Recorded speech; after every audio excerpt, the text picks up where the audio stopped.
కోపంతో మాట్లాడితే గుణాన్ని కోల్పోతారు. అధికంగా మాట్లాడితే ప్రశాంతతని కోల్పోతారు. అనవసరంగా మాట్లాడితే అర్థాన్ని కోల్పోతారు. అహంకారంతో మాట్లాడితే ప్రేమను కోల్పోతారు. అబద్ధాలు మాట్లాడితే పేరును కోల్పోతారు. ఆలోచించి మాట్లాడితే ప్రత్యేకతతో జీవిస్తారు. ప్రశ్నించే తత్వం నీలో పెరిగే కొద్దీ నిన్ను అసహ్యించుకునే శత్రువుల సంఖ్య పెరుగుతూనే ఉంటుంది. మనం మాట్లాడితే గాని మాట్లాడని బంధాలను వదిలేయటమే ఉత్తమం.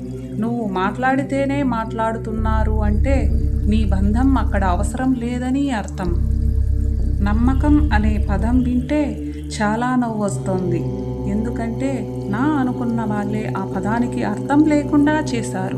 మన స్థాయిని బట్టి మనల్ని గౌరవించే వారికంటే మన మనసును బట్టి మనల్ని ప్రేమించేవారే మనకు నిజమైన ఆప్తులు. ఈ వీడియో గనక మీకు నచ్చినట్లయితే సబ్స్క్రైబ్ చేయండి, లైక్ చేయండి, షేర్ చేయండి. ధన్యవాదాలు.